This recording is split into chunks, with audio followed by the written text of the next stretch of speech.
Interestingly, today I had a friend who would keep me accountable. So I said, okay, I'm about to say something I'm going to do, but you have to promise me you're not going to talk me out of it. You're not going to be do this, because I have friends who are real. They're real with me, So I have it's almost like what you say, have a board of directors. So my friends and my network and people I reach out to, I have like a board of directors.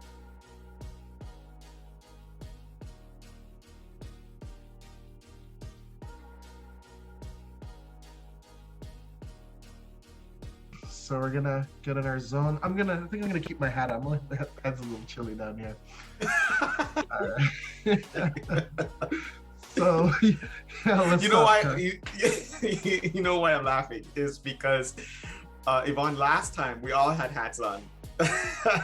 our last interview, we all had hats on. So we're like, okay, yeah, let's continue that theme. Good to see you, Sean. Happy Friday. Happy Friday. It's chilly in Canada. You can't walk around without a hat. Yeah, man. And yeah, I just came in from shoveling snow. We got a dumping today, man. How about you? Yeah, I had quite a bit, but I had the power of my son. I had child power. So I relied heavily on my son to help do a lot of it for me. But it was also a combination garbage day. So I was getting out the garbage and he was doing all the snow stuff, and then I helped him out. But I think it is clear I am going to have to get a snowblower. I think I'm going to have to make that switch. Before I was relying on my kids, but now getting at that stage, I'm like, okay, I don't think I can do this on my own anymore. I hear that. My father has one now too for just that purpose. Yeah, I totally understand. So, yep.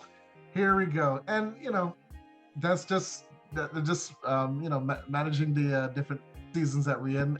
I'm very appreciative actually that we have a proper winter, with a lot of snow, and then a proper summer with a lot of heat. So we're definitely in a good, just right enjoying the wave as you go along. Enjoying every season for what it is. You know what it is, Sean? When it's summertime, right? I'm like, I like the summer. I'm like, I can't wait till Christmas time. The fall starts changing, and the winter, first snowfall. So the first snowfall. And then when it's wintertime and I finish shoveling, I'm like, oh my gosh, I cannot wait till just green grass and cutting the grass. So it comes in waves, okay? So I appreciate it, but while I'm in it, after a month or so, I'm like, okay, we gotta move on. I hear that. All right. So what's up, everybody? You know me. I'm Sean Achipong, Digital Transformation Specialist. And I'm Carl. I go by Creed, also Digital Transformation Specialist.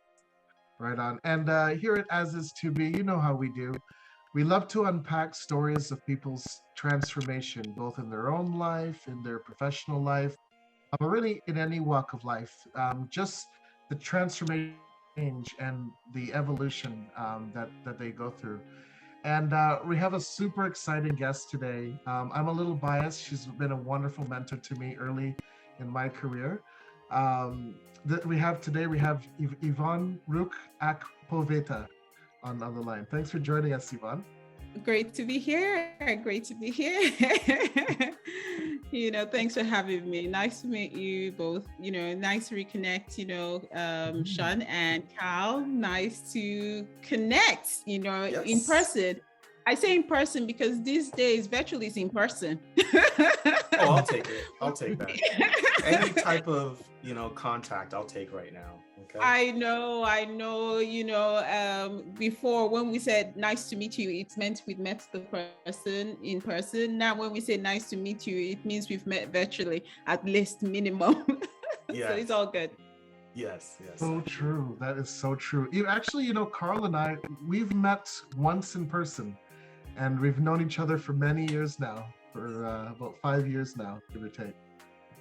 And we're due for another burger, Sean. We're due for another. We are, another man. Burger. We are. Yeah. And I'm gonna do it. We'll bring Yvonne too. Sounds like a plan. That burger must be pretty good, though. we had last time it was steak. What am I saying? I'm down it down. Last time we went out, we had steak. That was a great day. Yeah, I enjoyed dinner. Oh, I slept like a baby that night, brother. Yeah. So yeah, it was good times. But let me tell you a little bit about Yvonne and why she's so special and why we're so happy to have her on today. So Yvonne is a change management strategist, advisor, change leader advocate with over 20 years of experience, and she's helped so many people from executives, professionals, organizations, myself included, and she helps navigate through change in today's fast-paced and disruptive environment.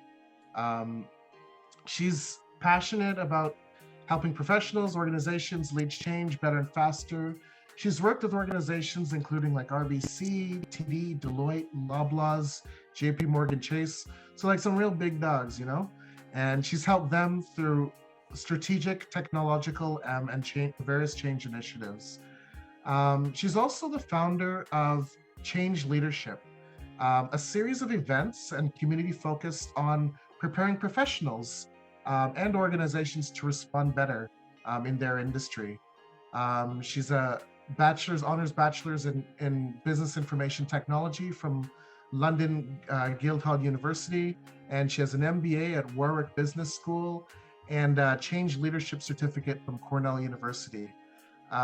She works closely with professionals, as I mentioned before, effectively leading them through change. Really, also a published author and a change catalyst. And if, in spite of all that, if I can also just share my personal story, when I first decided to launch a business in 2017, I saw this advertisement for this Change Leadership Conference, this big conference in Toronto. And I attended the conference and I was so inspired, like thousands of people there. The atmosphere was vibrant, great speakers guiding us as attendees.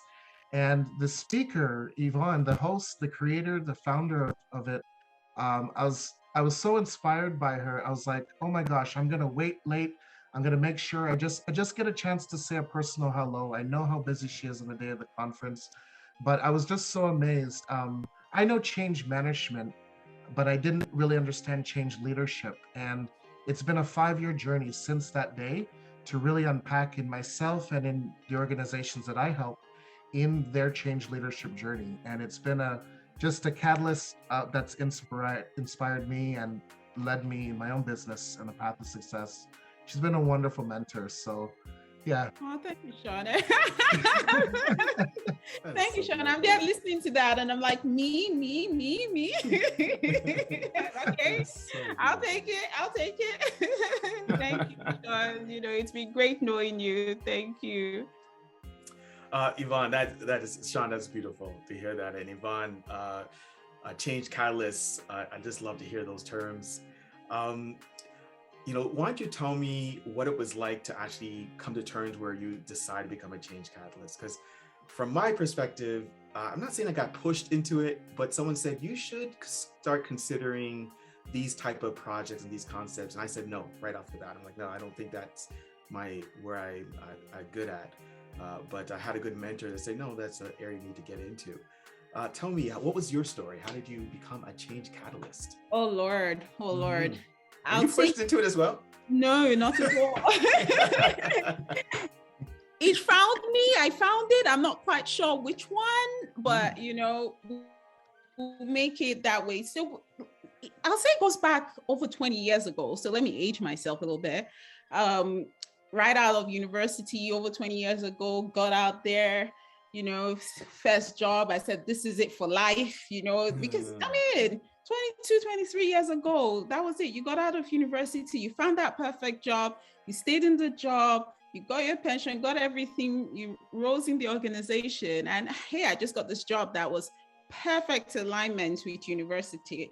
I'd studied business information technology and marketing. Then I get a job as an e-commerce analyst. You're bringing in the technology, the business, the marketing. It was the perfect role. Yeah. And that was right in the dot-com boom. That was where every dot-com was coming out, every merger and acquisition, everybody acquiring everybody.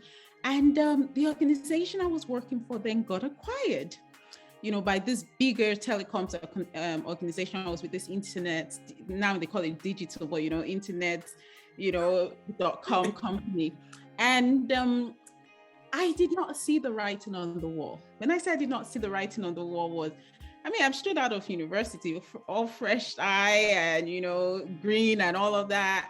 And my boss left, another person went to another department. There are just so many changes. Then the work was shifted. So this was when I was in England. So I'm here in London, and a lot of the work is shifting to Scotland. And I'm not even thinking, what does this mean? Your department is emptying. So what does it mean? And before I could say Jack Robinson, I got called in for this interview or meeting with my new boss and HR. I didn't even know what I was going into that meeting for. That's how, fresh eye, and I didn't even know what was going on, because now if you tell me I'm coming to a meeting with HR and my boss, you know what it means. Oh, yeah. To that meeting, and they tell me about, this. Honestly, I think my Nigerian accent came out. I was like, huh? The soul of my, came out okay. It just so what next? I was like, okay, what, but that was a big shift for me, mindset wise. Yeah.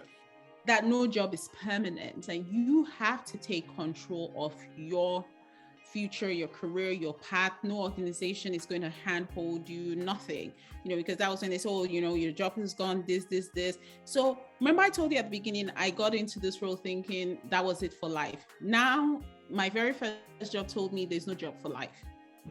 So there was a big shift in my mindset. It was about, I became an entrepreneur. So not an entrepreneur, but an entrepreneur, meaning you're still within an organization, but you have that mindset of entrepreneur. My career was like a management thing. What do I want? What do I want to do? Where am I going? I just took control of that. It wasn't, I wasn't, this is it. I'm in this organization. What can this organization do for me? It was, what do I want to do? And that was it. Another thing that has really been big, that has driven me, other than mindset, because mindset is big, so much that I wrote a book on mindset, was curiosity. So I explore my curiosity. If something seems interesting, I explore it. I just follow it. I'm almost like, oh my gosh, this is going to be the wrong word, and I hope not politically incorrect. But imagine a dog where they just sniff, and they just follow the scent. And they just go there, that's what they're always curious, trying to figure out everything. So if I had a spirit animal, it would be, a puppy or a dog. That's me. My spirit, I'm curious, exploring it. I want to check what's out there. I'm playful, Yes. happy, content, so that's my spirit animal, I almost think. So that was me. So I've always explored my curiosity. So if you ask me what brought me here, and Sean, what brought me to that first conference that you came to, it was my curiosity. This seems like a nice idea. I'll try it. Because remember, I didn't have fear anymore, or I don't have fear anymore in chasing what I believe, because right out of university, got laid off at the start of, being in my very early 20s or early teens, when you just come out of university. So there was nothing to lose. So I've always had this mindset, now there's nothing to lose. Think it, feel it, try it. That's me. That's a long answer. That one.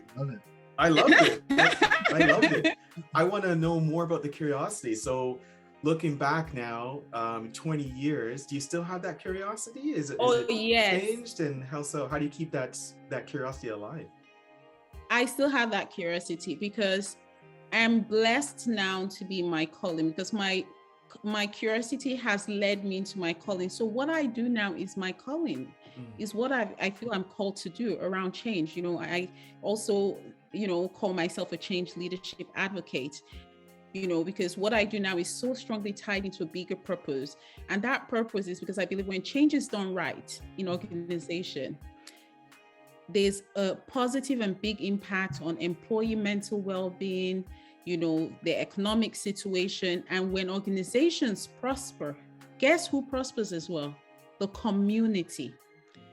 All you have to think about is the flip side. When organizations fail or fold up, what's the first thing you start to see go? The community, right? It starts to feel dead. You know, all you have to do is go to those towns where there are no longer any malls because they haven't evolved, and it just feels dead. So when I do change, there's a bigger purpose to me when I help organizations and professionals to be able to lead and drive change, is to know that because if this is done right, there's a bigger impact, you know, worldwide even. And so that curiosity has taken me to where I am. And honestly, I just continue to do it. I haven't lost that curiosity, you know, because that curiosity took me to find my calling. And now that I'm in my calling, I now have to just continue in there. It's hard though, because there's so many voices around us, you know, so many how-to, so many do this, so many stories out there. And I like what you guys are doing is you guys did exactly what I'm doing. When I asked you guys, how did you get started on this podcast? And it was just exploring your curiosity, like, oh, this would be a great idea to do. Let's do it. Let's check it out. You know, it wasn't as if you'd had this dream long ago that you will find somebody like Sean and we will start a podcast. You know, it was just like the idea came and you just explored that idea. And that's what it is now. There's so many ideas that are floating around us in today's future of work. You know, in these times of pandemic, so many ideas, you pick up an idea or you pick up something that speaks to your soul and you just say, let me give it a go. And outside of even my career, it's even helped me, whether investment wise, you know, or I remember buying my very first property. It was just because my friends around me were buying in our early 20s. And, you know, I just said, oh, that would be a nice thing. Oh, okay, let's do this. You know, so it was just ideas we explored. And just buying that first property has just been the gift that keeps on giving. So imagine buying your first property in your 20s.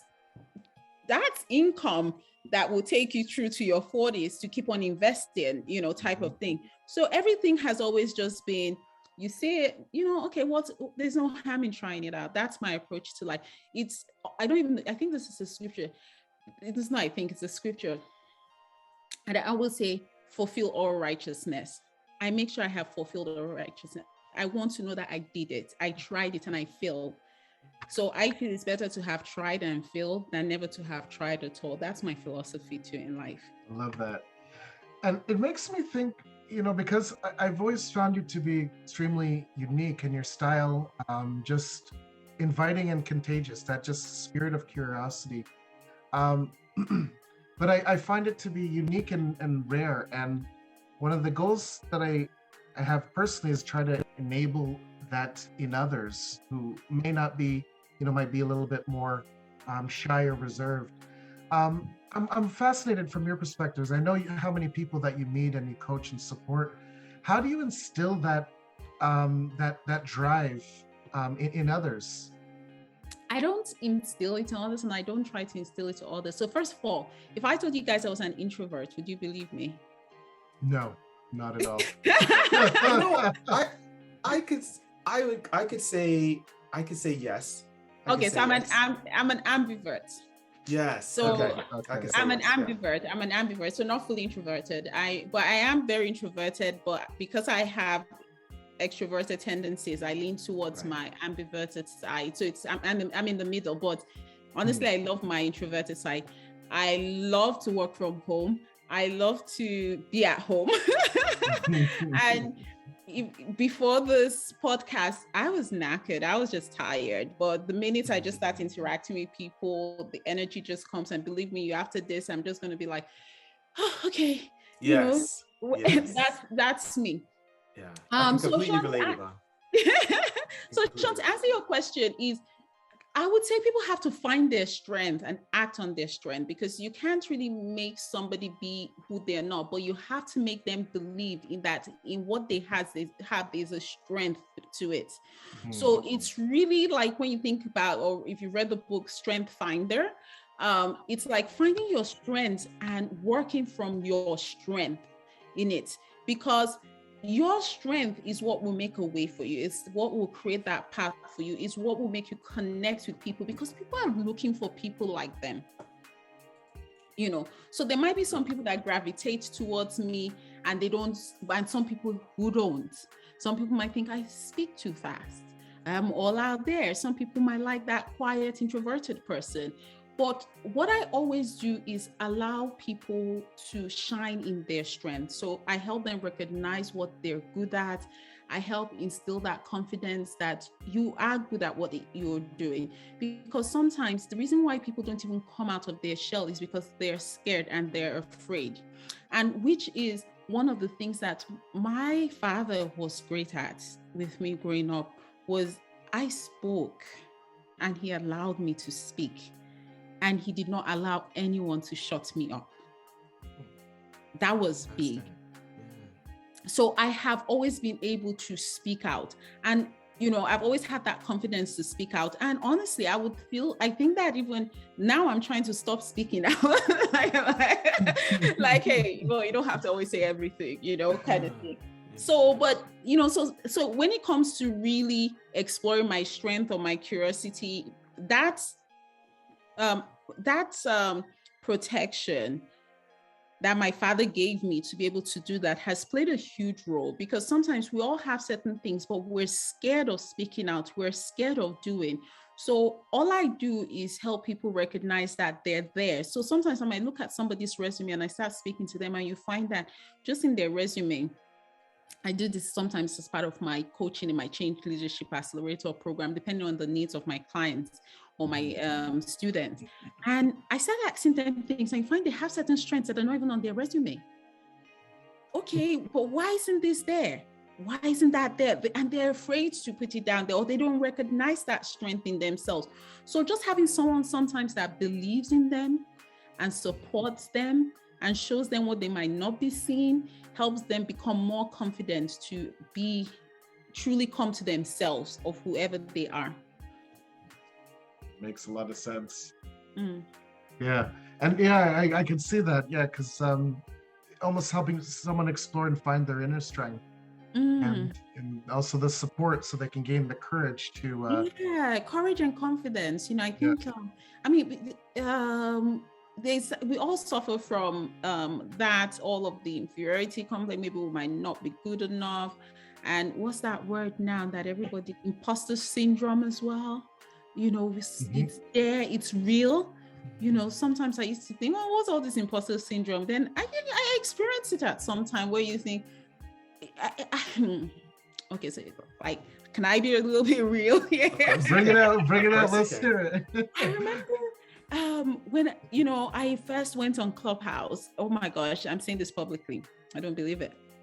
I remember when I first went on Clubhouse, and then you'd see all these people come on Clubhouse. They've been to Harvard, they've been to this, they're Dr. this, PhD, they talk all this big grammar, they do all of those kind of things. Then you start to think yourself, maybe you're not good enough. Maybe you don't have the qualifications. These people are writing Harvard papers, they're doing this and this. And then, in Clubhouse too, when you raise your hand, in the platform, you can raise, you press a button to say you want to come up, you do that, and you find that they only call those people that have doctors and PhDs next to their names, and they self-select, and it looks so good. It makes you start to wonder, it's like, am I not good enough? Why don't I have something to say, type of thing. So you start to think, are you really an imposter? Type of thing in terms of who you're thinking. So it's just so very important to, really be sure in yourself, really know who you are, know what your strength is. And, my strength is not in the theory. And even when I train people and teach people, I'm going away from theory and models.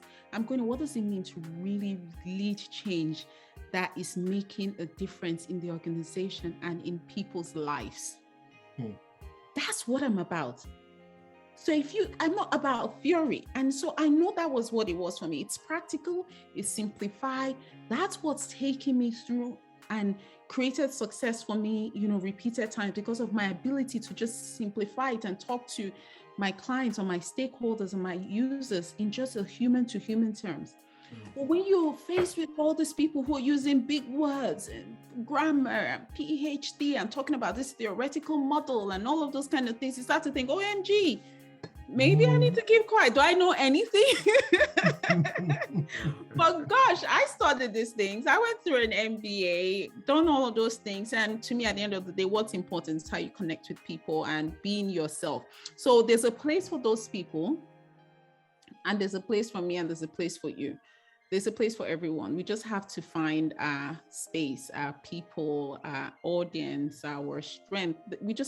That's what authenticity means, to work in your own strength and person.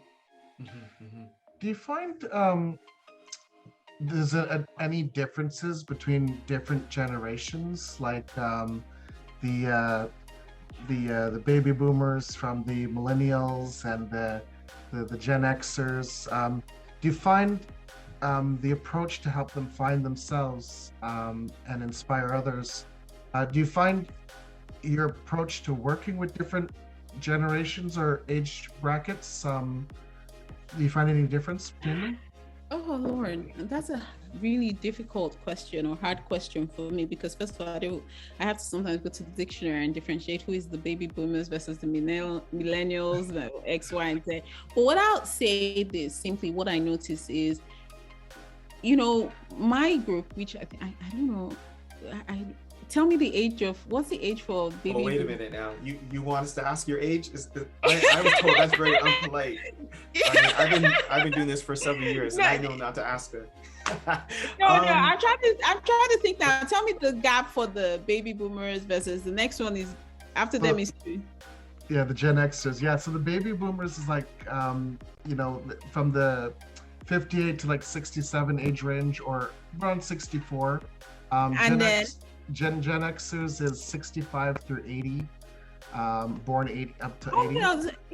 Also, who is before baby boomers? Oh, are you saying the ages or the years? I'm talking about the when they're born and what age when range. They're born. Yeah, so the Gen Xers, were 1965 through 1980. And now you got the millennials. Yeah, so I'm correct. I'm a Gen X. I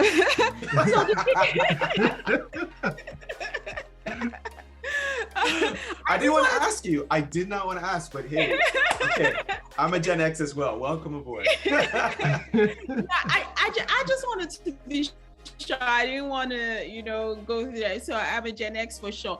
But what I would say, is the difference. Even Gen X and baby boomers have a lot of similarities. Let's call a spade, because we were in that generation of, they tell you what to do. It's almost like a carrot and stick approach. You're told this, we kind of, I don't want to say we listen to authority, but it was almost like, this is what needs to be done. You do it. You go into the workplace, you're respectful, you don't ask questions, you don't speak back, you don't do all of those kind of things. I'm talking generally now. Yeah. Not all of us were always like that, but there was that thing. But then you start to think about the millennials, coming behind us. They question authority. They weren't just told, do this. Why do we have to do this? And they started to break away from the box of how they do things. And then and you have to think they were what you'd almost call the microwave generation. As in looking at different ways of how you do things and making things happen, and then I would say the Gen X were like, they're out there. They come into the workplace and they're not asking, they're demanding. Sure. We would ask, can we work from home? They would say, just to let you know, I'm working from home today. Right. So true. So that's, a little bit, and they're more skilled. So you have to also think about technology has played a role in this as well. In where I'm coming from, we did not use calculators. We had to do algebra, math, and all of those things and calculate it. Then you have people now on computer and Excel sheets, and you put in what's the fraction of this on the internet, and it gives you the answer, and Siri is helping you to do your homework. So it's like those things that we put a lot of value in, it's not what they put a lot of value in. It's shifting. They're more about themselves. They're no longer about, I have to follow this path. I did a poll recently on LinkedIn. It's like, how long do people stay in their jobs? The baby boomers stayed in a job for like 20, 30 years. You know, the Gen X, we started to break away from that. And then now, you know, even with the new generations, which we're calling the Gen Z, they're asking you, why do I have to work? You know, can I start something myself? Yes, you know, so I would say that's the difference. But one of the things that, when it comes to whatever type of change you're doing or leading change, whether with the newer generation, and they're really bringing it home to do, is like you always start with the stakeholders, start with your customers, start with them. They're the heroes in the story. You know, so especially when you're leading change in the workplace, it's no longer build it and they will come. It's about understanding what people want and then building from there. So it's really about always making your users and your stakeholders the center of the story, because and just like we're seeing with the Great Resignation, the Great Reset, Great Redefinition, and all of those things, that even the pandemic has woken us up as whatever generation we belong into, that there's more to life, even in our values and the way we approach life and what we want from life, than just going into the workplace. So that shifted even the mindset of across generations. So people are demanding more, wanting more. So when it even comes to leading change, we're no longer leading from a place of tell them what to do and they will do it. People are like, I have autonomy, you know, and if this doesn't align with what it is that I want, I will walk away. I saw a funny text or meme the other day, and I don't know if it was real life, but it was about, I think, a millennial or Gen Z, who they resign by text message these days, or SMS, or like, okay, that's it, I'm no longer becoming it, I'm done. You know, there's a different way. That's how they hand in their resignation. No longer do I have to take in a letter, work 2 weeks, you know, be nice about it. You know, people just, you know, and I think it's cutting across generations regardless. We want more. You know, we're no longer waiting on the top or anybody there to tell us what to do. We know what we want, and we're demanding what we want, and we're working towards what we want, and we know that if it doesn't work, we walk, we go to another organization, you know. So that's big. Yvonne, you mentioned several things that you lean on, strength, curiosity. From a tactical perspective, what are some of the methods or tools that help you be a change agent, and has that changed over time? Like, do you use the same formula? Do you have the same methodology? Like, what is it that you lean on? So it depends. If we're talking like organizational change management as tool, that's really different. But if we're talking personal, like what do I lean on personally, in my own journey through what it is, I can't think of something that I would say is really a tool. But what I would say, if we can call that a tool, is self-awareness. Okay. Self-awareness is really big. It's always starting with self-leadership. When you know yourself, you conquer so much more. You know, when you focus on self, when you know yourself, you take responsibility for what's happening. You look back to self. It's always the first step that can help you move forward. And another thing to me that is big is journaling, because I do have my challenges and I do have my struggles, and journaling for me has always been so big. I don't do journaling every day. So anybody listening, I'm thinking, oh, journaling day, and you know, because they say, oh, journal every day. No, I don't journal every day. I can journal once in 6 months. Right. You know, I mean, I looked at my journal the other day, I was writing in it, and I just realized, oh, I haven't written you for like maybe since early 2021 or, you know, 20.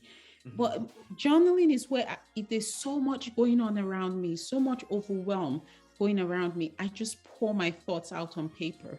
Yeah. Because guess what? It's never as big as we feel it is when it's running through our minds. So that's what I always say to people, just write it out.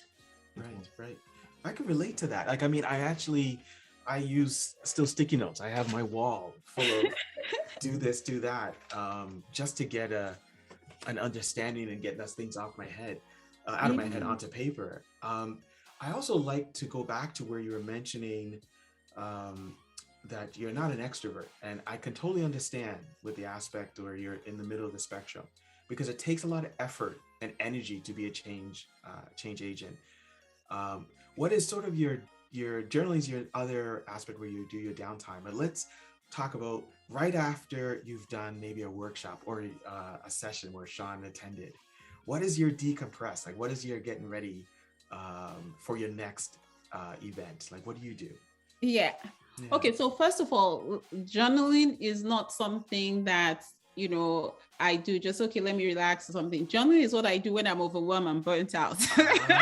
Interesting. Okay. Interesting. Journaling, so it's not like doodling. It's not like doodling. No, it's a not purposeful when action. I tend to do it when I'm really burnt out.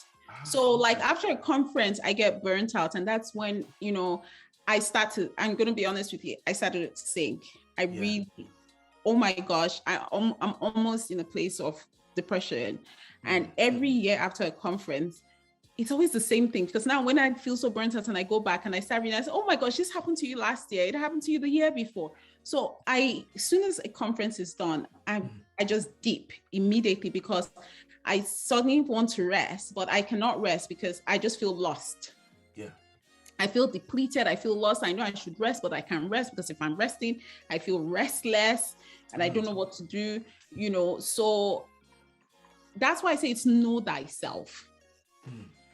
Because what that does is I know that I'm not good at suddenly I finish this and I have nothing to do. I'm going to feel really restless and as if I don't know what I don't know what to do. So I pace myself to like, okay, maybe continue and just pace out. What am I doing next? Like now after the next conference, I'm already planning to go on a trip. Okay. So it's still me actively doing something, but not working, because I know that if I decide not to work, to just say I'm taking a holiday, I'm going to sink into some, like, I don't know how to describe it. I don't want to say depression, but it's not like depression sometimes, so it's really knowing yourself and what works for you. But it took me journaling to see the pattern. Interesting. So because I wrote it down, I saw the pattern and I could go back and say, this is not the first time it's happened to you. And one of the things that is very big for me is my personal network. Oh gosh, I have like 5 people that are my go-to people, because even I remember when I was feeling the way I did and I went back to the person, I was just talking and they said, this is you felt like this the other year. It's not new. I forgot it. They set you straight. They set me straight. Interestingly, today I had a friend who would keep me accountable. So I said, okay, I'm about to say something I'm going to do. But you have to promise me you're not going to talk me out of it. You're not going to do this, because I have friends who are real. They're real with me, So I have it's almost like what you say, have a board of directors. So my friends and my network and people I reach out to, I have like a board of directors. And one last thing that I'll mention that is absolutely incredible for me, I don't do it like people do it. I don't do it with any regularity, but I do it regularly. Okay, so how can I not do it with regularity by doing it regularly? Is that I'm not that kind of person that is going to say, this year I have 10 books to read and read it. So I believe books are very good. Books are almost like your mentor and your guide and how you do things. So I won't come up with a list of say, these are the books I have to read. But once I'm going through a situation, I seek books that will help me through that situation, and I can consistently read those books one after the other. So I don't have books lined up to say, well, this year I'm going to read 10 books. All my books, I read my books with purpose. If I'm reading a book, it's because there's a nugget I'm looking for in that book to help me in the current situation that I'm finding myself. I want to see what other people have done, how to do it. So the how-tos, the people who've gone before me, that's how I read. I don't read with, well, that's a nice book to read, and I pick it up. I don't know how to do it. That makes a lot of sense. You'd almost take it up like exponentially so much more because our mind is already naturally in that frame of thinking.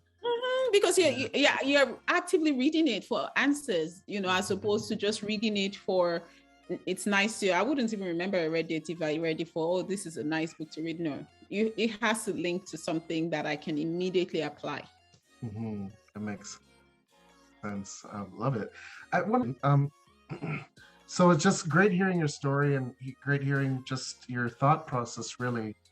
Now, thinking back to Yvonne as a child, and with just so much experience and wisdom and insight, is there a key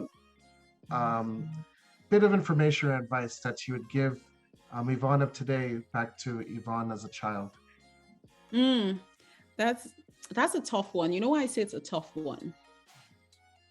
Because that's not the first time I've heard that kind of question, whether to me or to somebody else. And it's always fascinating to see how people answer that question. And I don't really have any advice that I would say, Yvonne, you should have done this, or Yvonne, do this. I'll just honestly give myself a pat on the back and say, girl, just keep on going. You're doing good. Just, you're doing good, So there isn't, because like I said to you, there isn't really anything that I have allowed to hold me back. So when I look back to my life, there isn't any regret. And also I realized that for every challenge or every situation I found myself, it's even the challenges have created who I am today.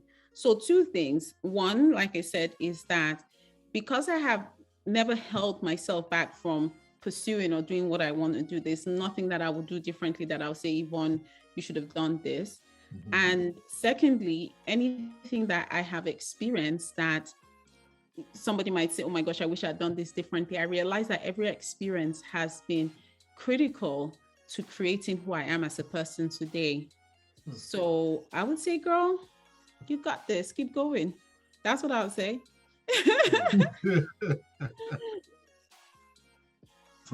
Same question. I asked this question because there's different milestones we've gone through this life, and I think we've all gone through the same milestone in 2020. Are you different from who you were before COVID and after? Or is it the same? Context? It's the same. It's the same. I have to say it's the same because, COVID just allowed me to do what I've always been doing and just allowed me to do it maybe exponentially, kind of. So I've always, I've always liked the work from home, do those kind of things. So COVID was like, yeah, it's now a thing. I hear that. It's now a thing, It's a standard. So we were doing 3 days, 4 days a week. Yes. So it's a standard. So, so I would, I want to be able to, I want to say it's been able to make me appreciate life more, but no, again, like I said, I've always been one to say, live in the moment, because if I look back sometimes on even some of my social media posts on my, that I've done, I see things where I've advocated for use that china today, wear that fancy dress today. Don't wait for a guest, before you use that fancy teacup. I use wine glasses to drink water. No, so but no, maybe not the normal ones. The normal wine glass, the stem ones, I use that to drink my smoothie. Yes. The stemless ones, I use that to drink water and my Baileys. Good for you. I use my shot jar. I use my shot cups to drink my orange juice. You have something there.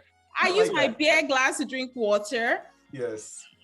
I don't let things, demand. And if I want to eat rice and drink Baileys in the morning, I'm going to eat rice and drink Baileys in the morning. Who says I have to have cereal in the morning? Hey, so COVID has just cemented for me that belief, if anything, but not changed, but has just cemented for me that we just got to do it because, I love it. And it's really increased my empathy, and it's been tough when I think back to, close people that that I have lost, or people who have died. That's, I would say, has been just the toughest. And if anything, I think that shook my faith like, why did this person have to die?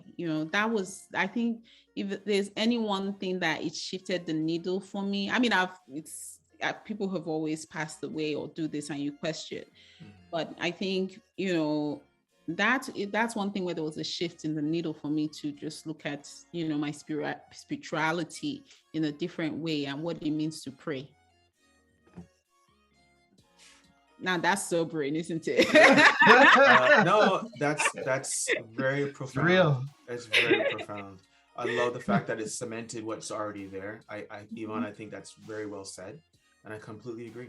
There is one aspect of it that I'm going to take from what you said is I am now going to use wine glass, shot glass, and beer glass in a different way.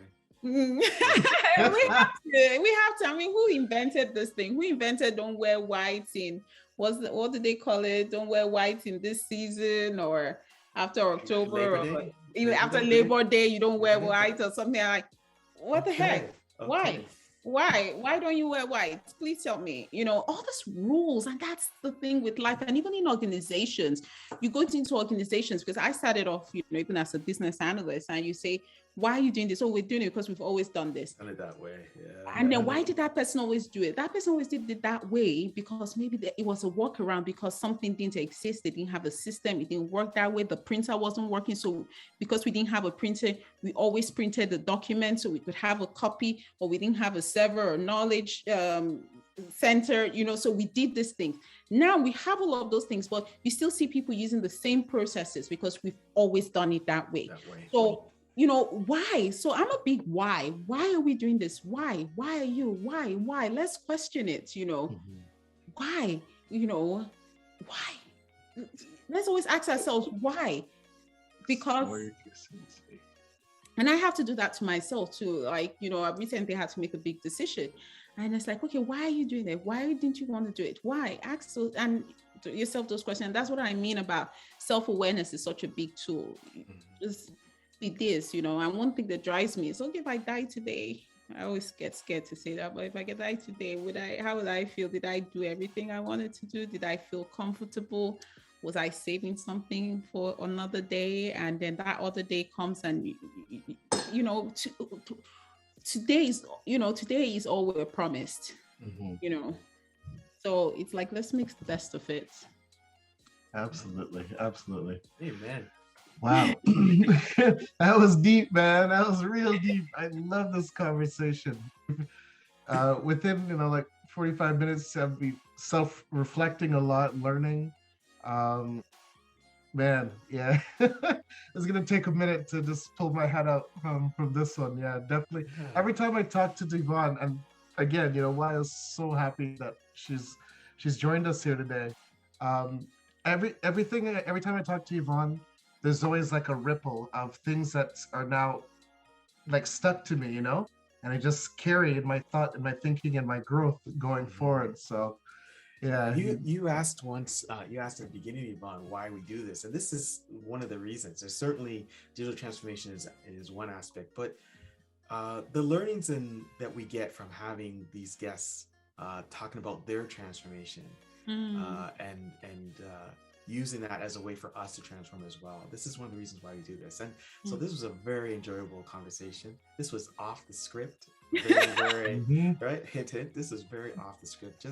Just getting some great insight, curiosity, strength, self-aware. Very, very beautiful. Yes, it is. And, there was something that you said, and I don't know if I even answered or it came to mind then, so I may say this out of context now, is, I think you almost lean to something about, how do you find energy sometimes for this? And the energy you find is in when you're doing what it is that you really do. I read some quotes today. It's like, sometimes if we aspire to be like Lewis Hamilton, who is a race driver, didn't go out there saying, I want to be the number one, but you just want to do something you really love to do. And when you really love to do something, it becomes easier to do it. So no matter how many hours you're spending doing it, but because you love it, and that's where you get into your calling. So if there's one thing I would leave for everybody to explore, I believe it's called the Ikigai. The Ikigai is where you have all those circles that intersect, whereby what you love to do, what can make you money, what can serve purpose, and what you're good at. When you find all those big circles intersect, then you have really found, that calling.